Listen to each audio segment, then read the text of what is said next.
Donc bonjour à tous. Qu'est-ce que la physique quantique? Donc la physique quantique, c'est une science qui vient de détrôner la physique traditionnelle. C'est une science qui remet en question toute notre perception du monde dans lequel on vit et notre façon de voir les choses. Donc ça nous permet de comprendre de plus en plus l'univers qui nous entoure, parce que la physique quantique, elle tient compte de la conscience, de l'invisible, et non pas juste de la matière.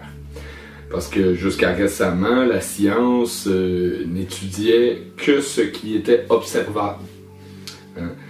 Donc la science étudiait ce qu'on pouvait toucher, ce qu'on pouvait voir. Ils se sont bien rendus compte qu'il n'y a pas juste la matière, que ça l'englobe pas tout et qu'il y a plus que ça.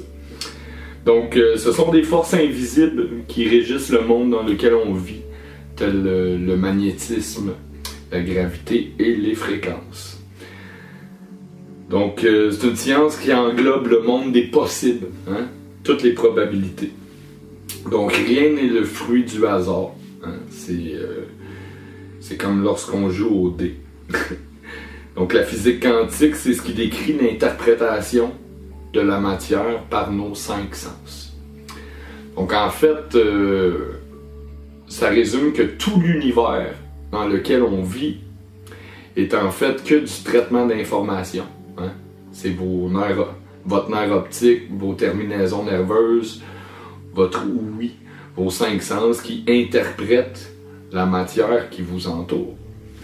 Donc les étoiles que tu vois dans le ciel ne sont que le reflet de ta conscience. Donc toute cette réalité n'est en fait que le fruit de votre imagination.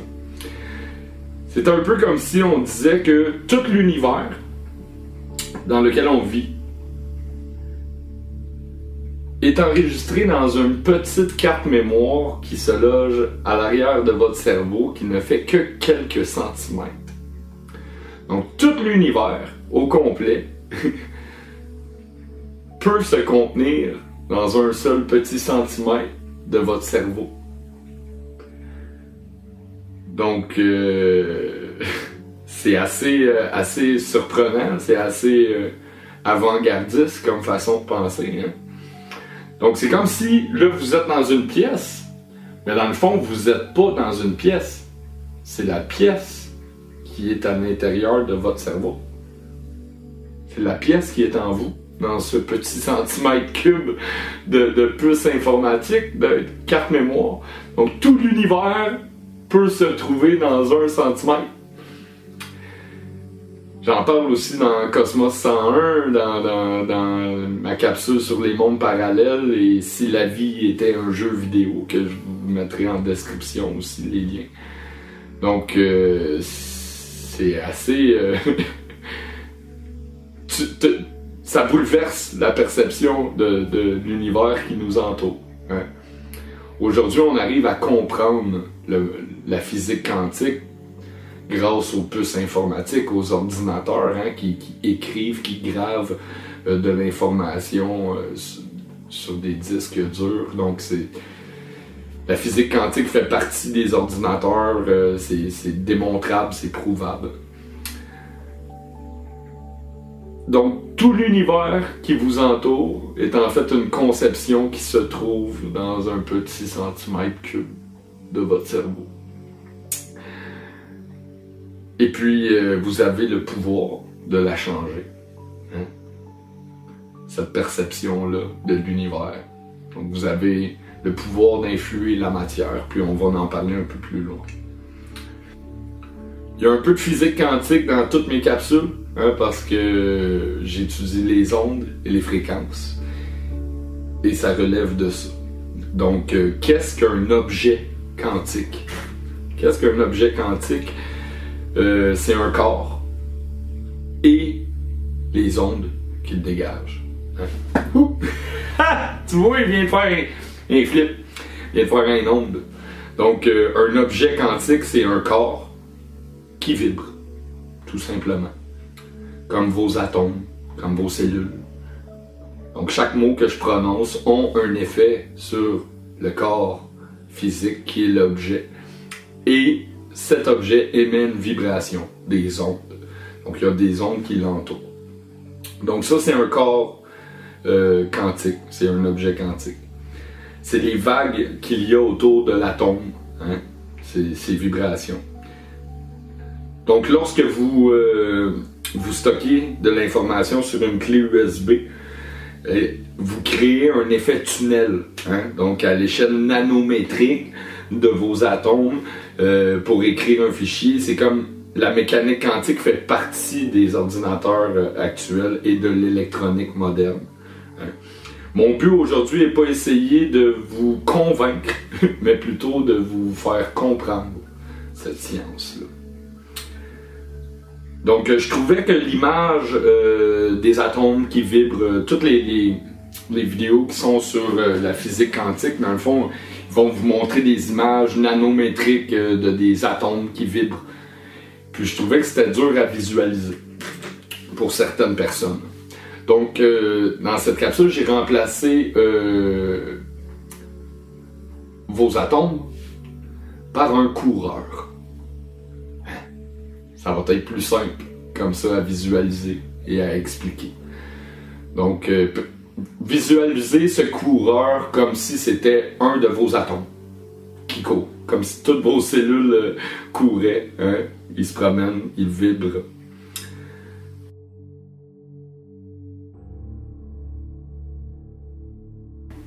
Donc le chat de Schrödinger, que j'ai remplacé par le chien. Parce que c'est le meilleur ami de l'homme.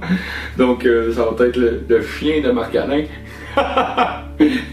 Donc le chat de Schrödinger représente un objet qui peut être simultanément à deux endroits en même temps. Hein? Et ça a été prouvé et c'est observable par la physique traditionnelle au niveau nanométrique lorsqu'on parle des atomes. On sait mettre un atome dans les deux états à la fois. Hein? Puis je vais vous expliquer plus concrètement avec l'image du coureur. Donc Schrödinger a essayé de faire l'expérience avec un chat au lieu d'un atome. Hein? Il a mis un chat dans une boîte et il se demandait avec du poison si le chat réagissait de telle façon s'il allait être mort ou vivant. Il se demandait si le chat pouvait être mort et vivant à la fois. Hein? Mais le fait d'enfermer le chat dans une boîte, il était déjà condamné, donc il était déjà mort. Donc on pourrait dire que bon, son expérience a échoué.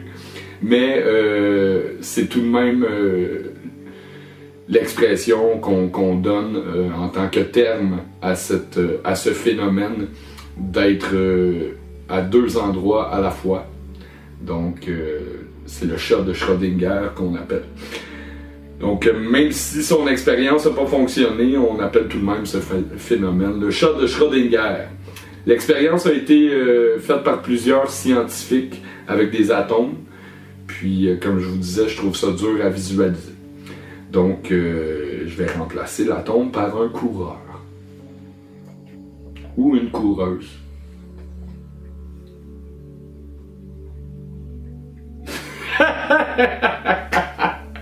Je suis con. Hein? Bon. Donc, admettons qu'on ralentit. On ralentit au millième de seconde près, au screenshot, un objet qui vibre et qui ne vibre pas à la fois. Hein? Donc, exemple, si vous prenez le coureur, en ce moment, est-il en train de courir? Non. Plusieurs vont dire, ben oui. Non, on peut supposer qu'il est en train de courir. Mais sur cette image, il est fixe. Donc, il ne bouge pas. Donc, rien nous dit qu'il court en ce moment. Là. Il a peut-être juste pris une pause pour vendre des souliers. Hein? On ne sait pas. Donc, en ce moment, il n'est pas en mouvement, le coureur. Il ne bouge pas. Donc, le coureur qui est sur cette photo est à deux endroits à la fois. Hein? Il est présentement sur cette photo et sûrement qui est bien assis tranquille chez eux en ce moment en train de prendre un smoothie avec Bruni Surin. sans doute qu'il se doute même pas qu'il fait partie d'une capsule de physique quantique. Donc en ce moment, il est là, il est dans votre ordinateur, puis il est assis chez eux en train de prendre un smoothie avec Bruni Surin. Donc le coureur en ce moment est à plusieurs endroits à la fois. Et en fait, c'est que quand un objet vibre, si l'objet vibre, il va super vite. Admettons qu'on y va au screenshot, pouf! Là, il est là. Il vibre plus. Il n'est pas en mouvement. Et puis là, il est là. Il vibre plus. Il n'est pas en mouvement. Mais entre les deux, il est en mouvement. Donc, il peut être là et là. À la fois. Simultanément. Donc, c'est une théorie qui est très... qui a été observable, comme je disais, par la physique moderne. Donc oui, un objet quantique peut être à deux endroits, et même, voire même plusieurs endroits à la fois, simultanément. Car ce sont des ondes, des vibrations qui entourent ces atomes-là, qui entourent le coureur. Hein? Donc, c'est des ondes, des vibrations, comme j'en parlais dans plusieurs de mes capsules. Les ondes voyagent de façon radiale. Donc, ils ne sont pas linéaires comme la matière. Hein? Si on lance une roche, elle va s'en aller en ligne droite, tandis que les ondes, elles, véhiculent de façon radiale dans toutes les directions, dans toutes les dimensions, dans tous les sens. Hein? Comme vos pensées. Donc, c'est un peu ça, la physique quantique. Si on remplace vos atomes par le coureur, ça peut être un peu plus facile à observer. L'équation de Dirac.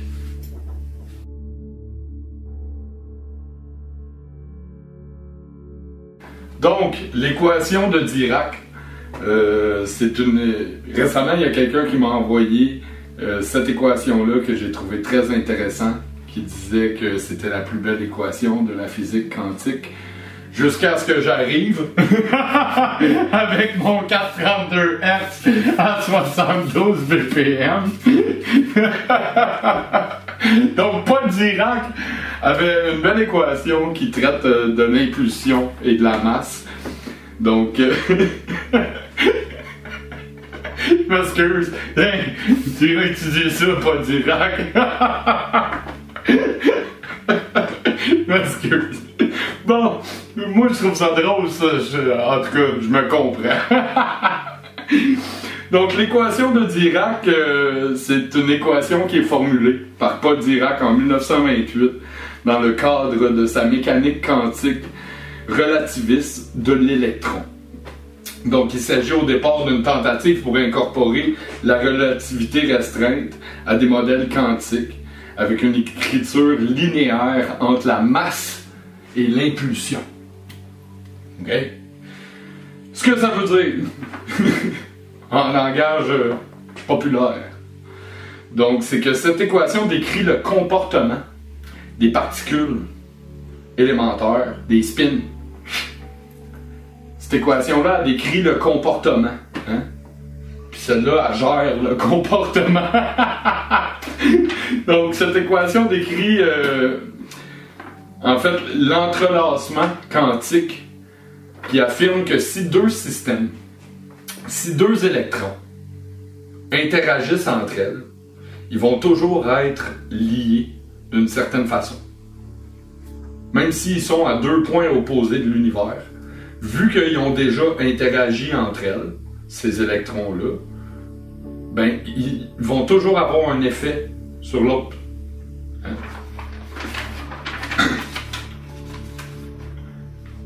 Donc, même si on les sépare, puis c'est une expérimentation qui a été faite avec des électrons, là, avec des atomes, puis ils ont constaté que oui, c'est vrai, si deux systèmes différents interagissent entre elles et par la suite sont séparés, ils vont continuer d'une manière subtile à interagir entre eux. Donc, il devient un système unique.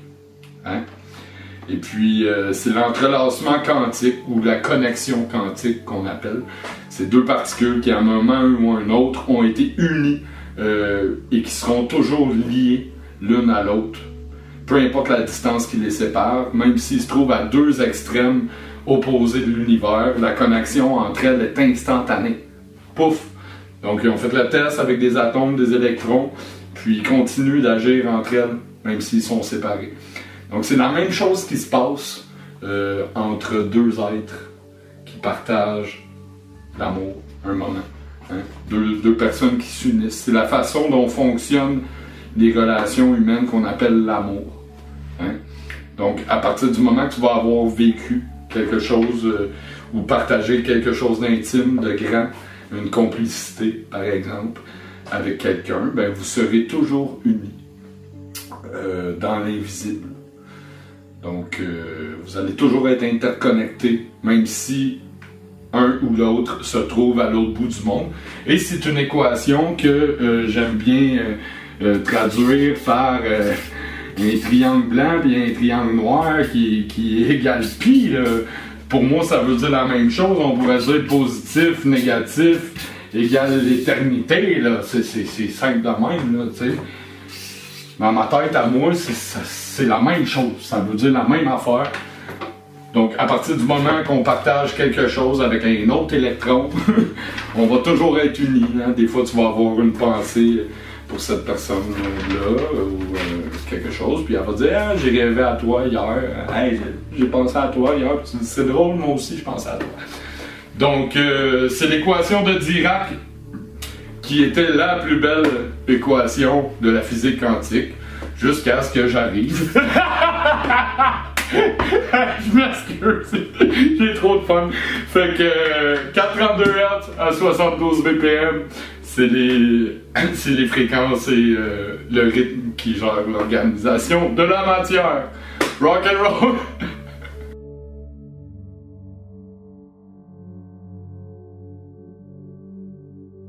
Donc, vos cellules enregistrent l'information qui vous entoure. Hein? Donc, vous êtes composé, toutes vos cellules, toutes les molécules d'eau, toutes les ondes qui vibrent dans votre corps sont enregistrées par vos cellules, vos molécules, vos atomes. Donc, vous êtes composé de plus de 40 milliards de disques durs, de cartes mémoire, de puces informatiques qui enregistrent l'environnement dans lequel vous vous trouvez.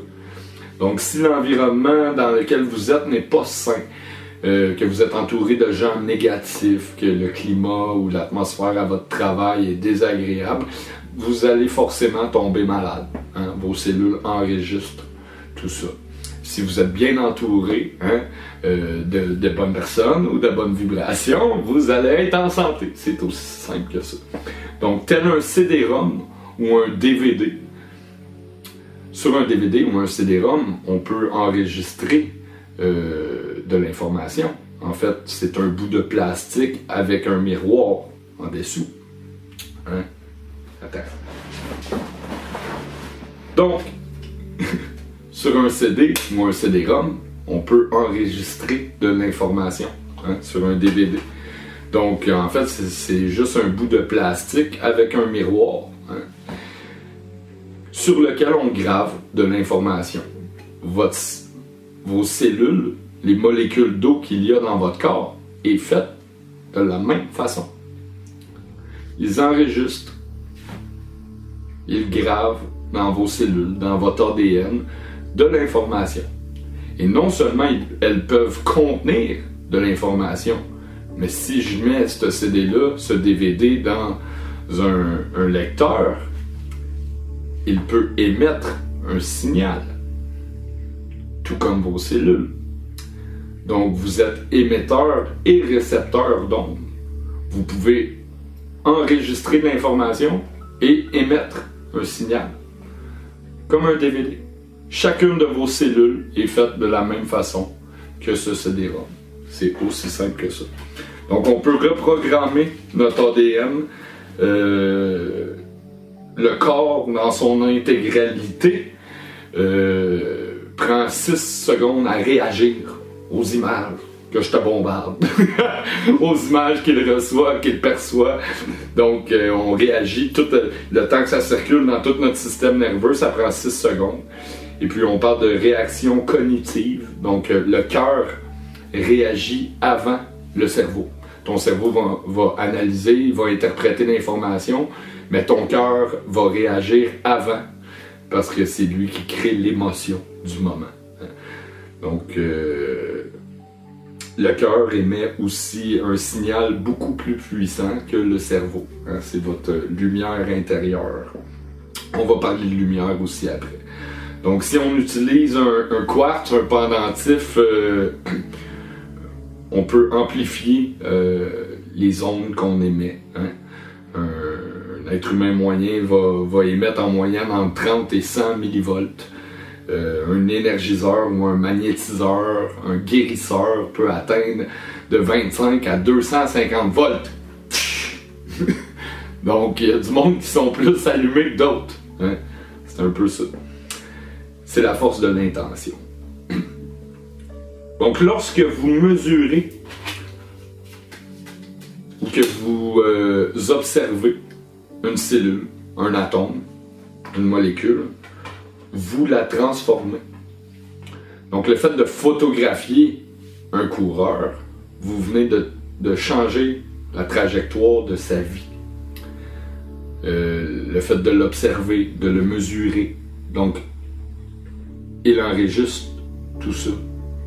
Donc, le coureur, dans sa mémoire, dans sa petite puce mémoire, dans laquelle se contient tout l'univers, enregistre le fait qu'il a déjà été photographié à tel moment par telle personne, comme chacune de vos cellules. Donc, ça a un effet sur l'organisation de la matière. Le fait de porter un regard sur les gens va avoir un effet sur cette personne-là, au même titre que si on observe des atomes, des neutrinos ou des molécules. Ça va avoir un effet sur ces molécules-là. Donc le fait d'observer, de porter un regard, de poser un regard sur quelqu'un peut avoir une influence sur l'organisation de la matière de cette personne-là, tu comprends? Alors on dit même, pourquoi il me regarde de même? Pourquoi tu me dévisages? Ça remet en question la petite molécule. C'est ça.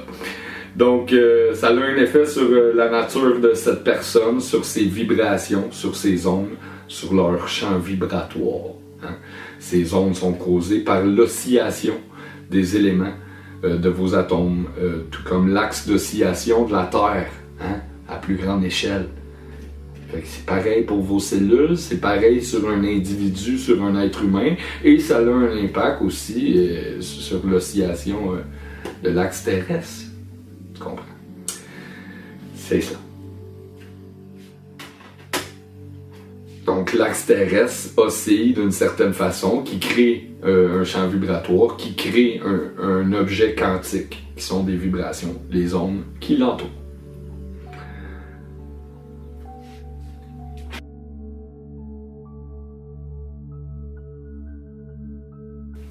Donc, je veux vous parler d'un très beau paradoxe qui existe, sur lequel beaucoup de physiciens et de scientifiques se sont creusés la tête, autant Albert Einstein que Max Planck, le père de la physique quantique, qui était à la même époque que Einstein.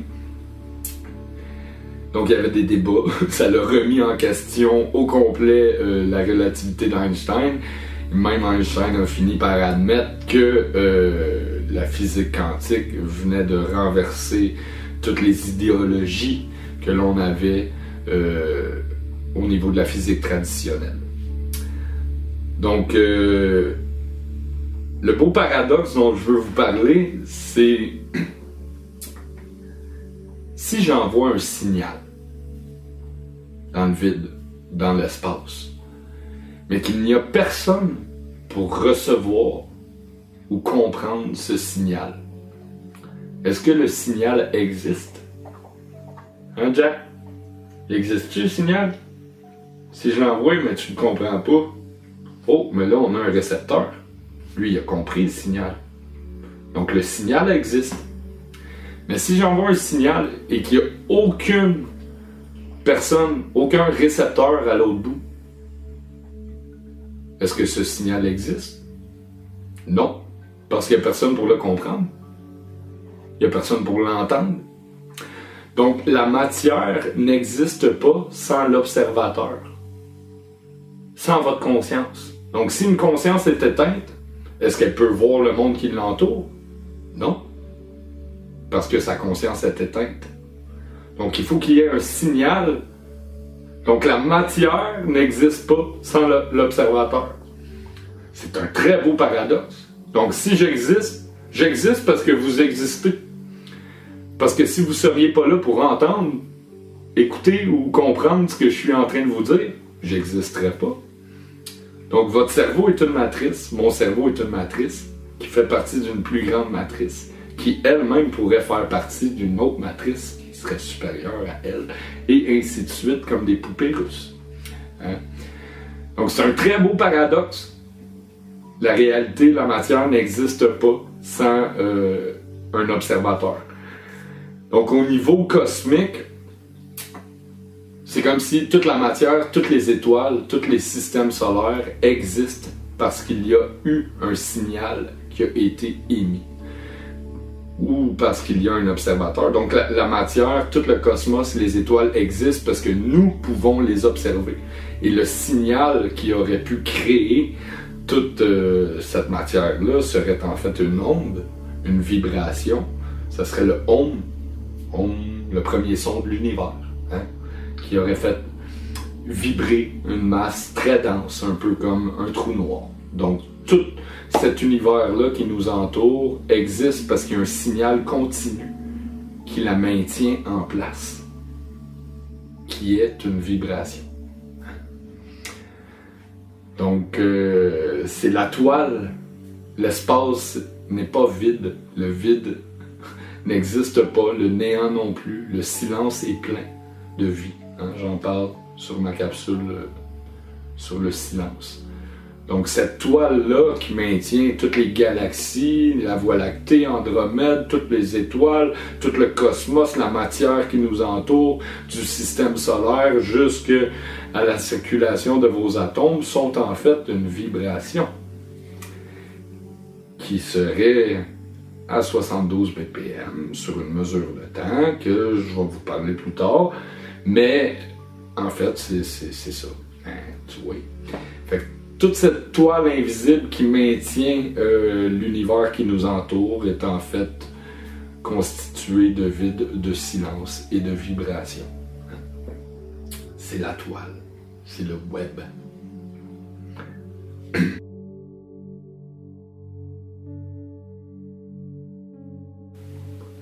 Donc, peu importe le nombre de couches de verre ou de cristal superposées, la lumière se logera toujours en son centre. Donc c'est pareil pour vos cellules. Hein? Ça a été prouvé que vos cellules émettent un petit brin de lumière.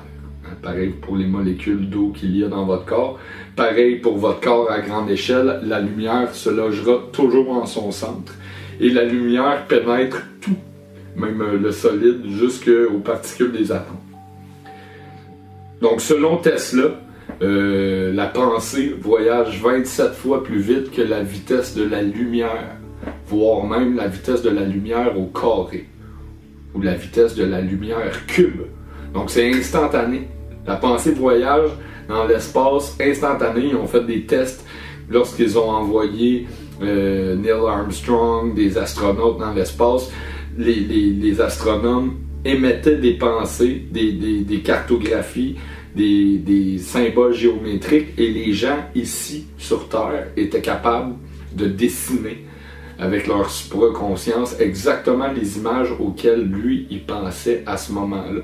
Donc la pensée voyage instantanément dans l'espace et dans toutes les directions et dans toutes les dimensions parce qu'elle est radiale.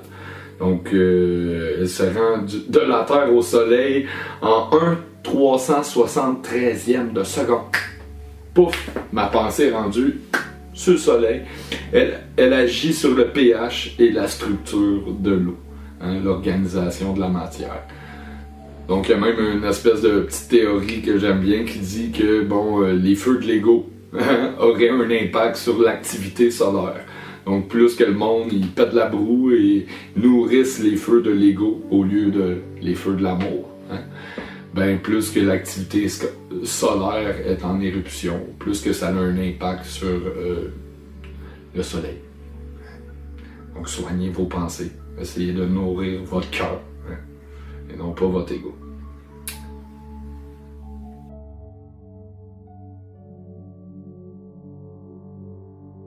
Donc récemment, je me suis acheté un microscope digital. Pour plusieurs, vous avez vu beaucoup de photos, des images passées. Donc j'ai pris une photo de certaines gouttes de pluie sur une feuille d'érable. Hein? Donc du microcosme au macrocosme, on peut supposer que chacune de ces gouttes d'eau, hein, comme la planète Terre, parce que bon, la Terre est une molécule d'eau, on peut supposer que chacune de ces gouttes d'eau soit des mondes différents, avec des milliards de petites particules qui se croient dans un monde qui existe, qui ont sans doute leur propre univers à eux, hein? Leur propre système d'organisation. Donc malgré l'immensité infinie de notre univers, il pourrait très bien se contenir dans une petite bulle de la taille d'une bille, hein? Voire même une poussière. Hein? On est peut-être nous-mêmes dans une petite bulle d'eau, comme ces gouttes de pluie sur cette feuille d'érable. Hein? Donc, on peut voir que chacune de ces bulles ont une réalité propre à elles, qui en fait, on voit le reflet de la feuille dans les bulles. Hein? Quand on parle sur la Terre comme au ciel, c'est le reflet d'un monde sur l'autre, d'une dimension sur l'autre. Donc ça porte à des réflexions qui vont très loin, hein, à se demander si notre univers ne serait pas un multivers, hein, rempli de petites bulles qui interagissent, qui sont... Et vous pouvez remarquer sur cette image que toutes ces petites dimensions, tous ces univers sont maintenus par une toile qui est la feuille d'érable en soi, qu'on pourrait remplacer dans la physique quantique par une toile de vibration, d'ondes, de fréquences, de silence et de vide. Pourtant, cette toile n'est pas vide. Hein? L'espace est bien plein. Hein? Le vide est plein. Donc, il y a de la vie dans tout.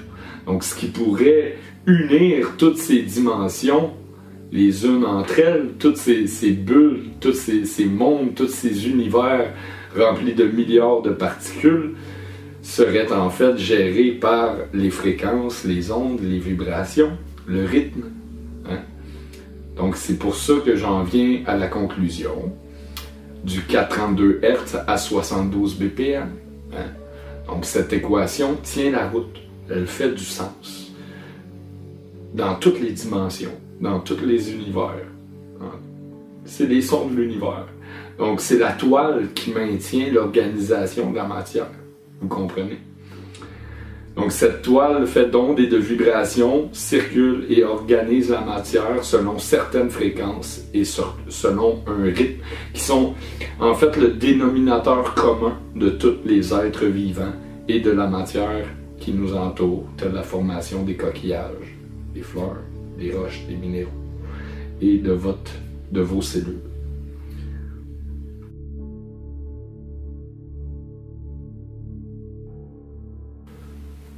Vous savez, les mathématiques sont en fait qu'une invention de l'homme, hein? Un dialecte pour se situer dans l'espace, comme une boussole. Hein? Je vous en ai parlé beaucoup. Donc, les fréquences et le rythme gèrent l'organisation de la matière. C'est simple de même.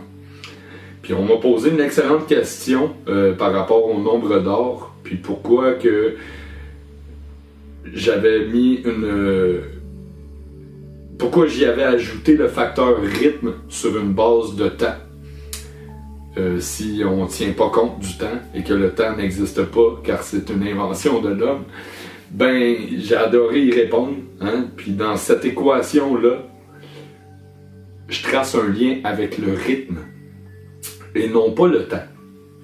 Malheureusement, la seule façon qu'on a compris, la seule façon qu'on a trouvé pour comprendre ce rythme, c'est de lui donner une mesure basée sur le temps. Mais ce battement est un battement éternel. Ce n'est qu'un métronome qui bat à l'infini. Donc la seule façon qu'on a pris pour le comprendre, qu'on a trouvé pour le comprendre, c'est en lui donnant une mesure basée sur le temps, mais il est éternel. C'est juste un métronome qui est à 72 BPM. Et je vous en ai parlé beaucoup dans ma capsule sur les champs acoustiques et le nombre d'or. Hein. Donc il y a une grosse différence entre le temps et le rythme. Hein. Les nombres, les heures sont tous deux des inventions de l'homme, hein, pour se situer dans l'espace, comme une boussole. Tout comme l'alphabet, c'est l'être humain qui a inventé ces symboles-là pour comprendre la nature et les mathématiques qui l'entourent, puis la décortiquer, ainsi qu'un moyen de communication. Mais le son et les ondes, les vibrations sont à l'origine de tout. Donc, les mathématiques, l'alphabet, les hiéroglyphes, les symboles, les langages, les nombres sont en fait des inventions de l'homme. Toutefois, on n'a pas le choix de se servir de ces valeurs pour communiquer entre nous et essayer de comprendre le monde qui nous entoure et le cosmos et l'univers. Donc, le nombre d'or, ce n'est pas un chiffre. C'est pas 0,67 là. C'est pas un rapport entre la suite de Fibonacci. Le nombre d'or, ce n'est pas un chiffre. Ce n'est pas un nombre. C'est une succession de battements et de fréquences. Donc 72 BPM, 432 Hz, 468 Hz. Donc c'est une succession de fréquences et de battements selon laquelle s'organise la matière et la nature qui vous entoure. Donc, je vous dis, je viens de démolir les équations précédentes, là. Le nombre d'or, ce n'est pas un chiffre, parce que les chiffres et les nombres sont des inventions de l'homme. Mais il y a trois choses que l'être humain n'a pas inventées. C'est les fréquences, le rythme et le silence. Hein? Le vide, le néant. Donc, si on prend compte, on tient compte de tout ça, on se rend compte que les mathématiques, c'est une invention de l'homme. Donc le nombre d'or, ce n'est pas un chiffre, c'est une section de fréquences et de battements selon laquelle s'organise la matière. Et les deux réunis ensemble forment le dénominateur commun de tous les êtres vivants. Elles sont même en lien avec la formation des cristaux et des coquillages.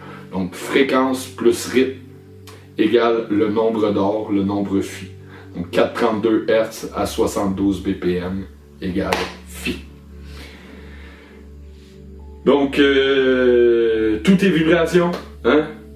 Et A, quand on étudie le nombre d'or, on parle du ratio A sur B. Donc A to B, c'est des accords de musique, hein? C'est un La, aller jusqu'au Si. Donc A to B égale ohm, si on s'accorde en 432 Hz. Et jouer-le à 72 BPM selon le rythme de la respiration cosmique, c'est le dénominateur commun de tout l'univers qui nous entoure et des mondes parallèles aussi. Donc 432 Hz à 72 BPM, la musique est l'architecte, le chef d'orchestre de la nature, de la matière et des mathématiques qui nous entourent. Je vous laisse là-dessus. Par ailleurs, je vous ai laissé sur ma page personnelle les fréquences et le rythme qui gèrent l'organisation de la matière. Puis je termine cette capsule en vous laissant sur quelques images que j'ai filmées au microscope récemment. Hein. Donc en vous souhaitant à tous une merveilleuse soirée remplie d'amour quantique. À plus, peace out.